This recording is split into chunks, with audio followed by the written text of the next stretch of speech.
Vamos conversar com o nosso colunista Padre Adalto, que já está conectado conosco na manhã desta segunda-feira. Padre Adalto, um bom dia para o senhor, seja bem-vindo. Bom dia para vocês, eu hoje estou aqui em Santa Bárbara, não estou em Capivari, né? E a gente, como tinha prometido a semana passada, queria conversar um pouquinho com vocês acerca do Carnaval.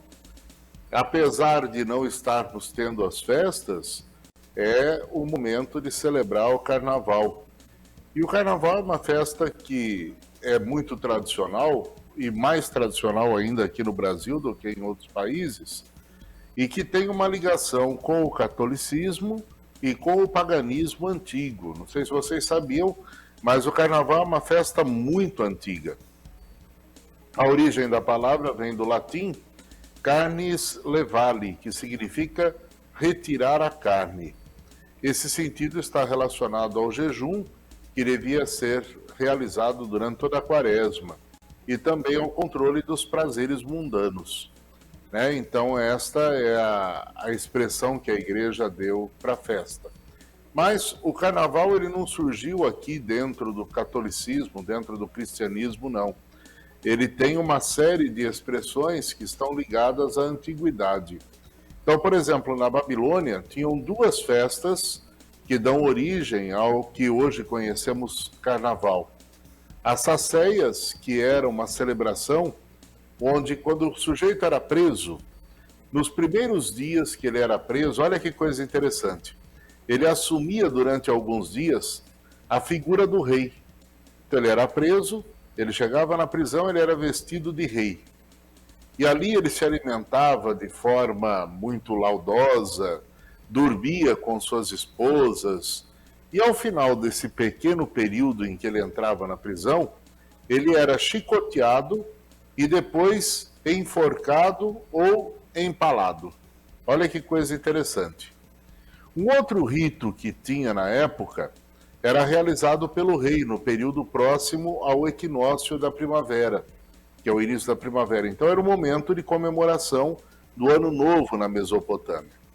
E esse ritual ocorria no templo do rei Marduk, e um dos principais deuses mesopotâmicos, né? Então o rei, o que acontecia? Ele entrava no templo de Marduk, ali ele era despido de todas os seus emblemas e todos os seus significados reais, e ele era humilhado. E essa humilhação do rei, ele era chicoteado na frente do altar do rei do Marduk, que era o deus, e representava então a humilhação. E também a submissão do rei à divindade. Depois disso, ele voltava e assumia o trono. Mas essas duas ideias estão ligadas a uma ideia que no Carnaval é muito forte, que é a da subversão da ordem estabelecida. Então as pessoas mudavam os seus papéis sociais e assumiam a personalidade de que não são.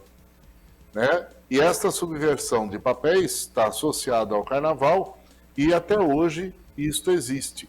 Então são os homens que se vestem de mulheres, outras práticas semelhantes associadas a isto. Depois nós temos um outro dado, né? A associação do Carnaval com as orgias.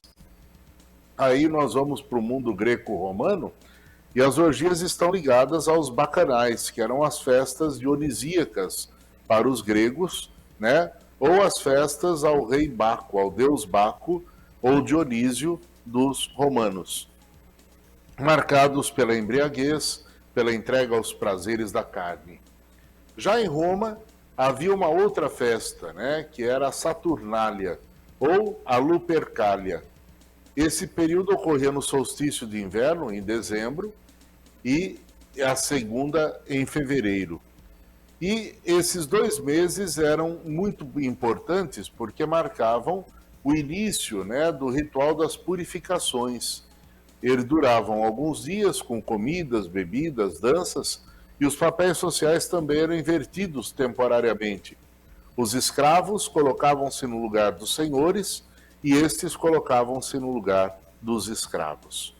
Com isso, começa então toda esta estrutura de festa.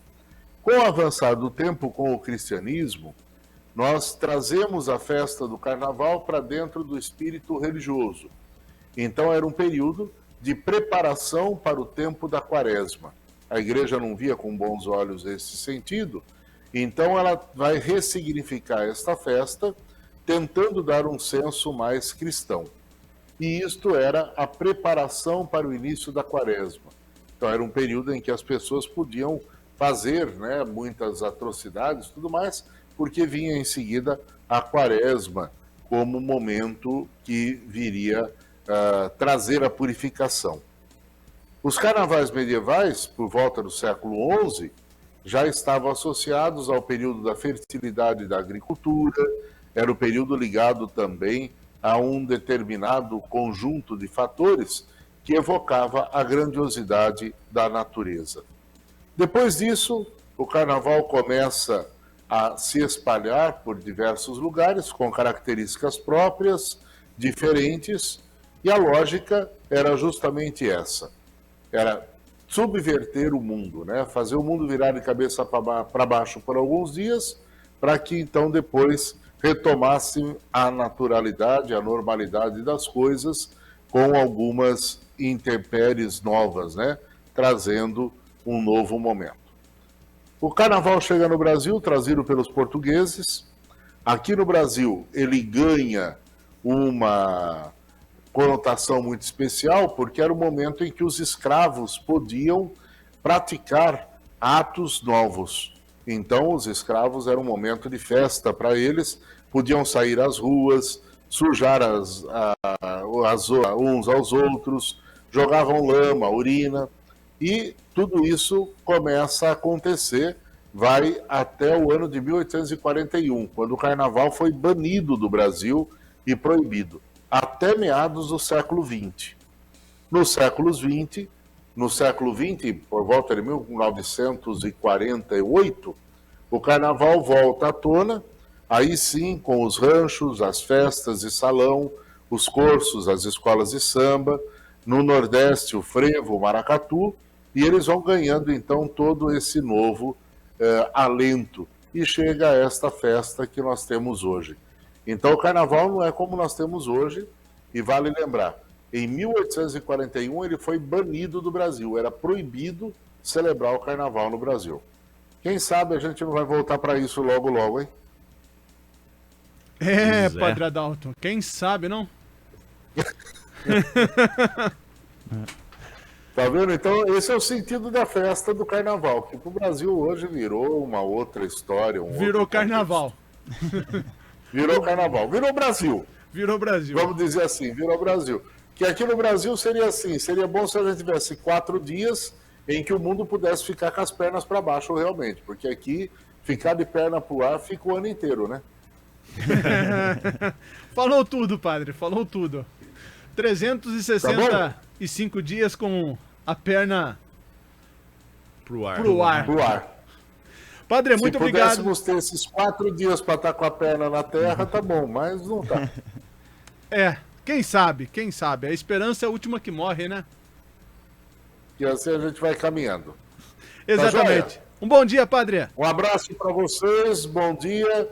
Lembrar que quarta-feira de cinzas começa a quaresma católica e vamos pedir a Deus, né, que Ele nos reoriente a nossa vida. A quaresma é esse tempo, tá bom? Um abraço para vocês e até segunda que vem. Um abraço, Boa padre. semana. Uma ótima semana.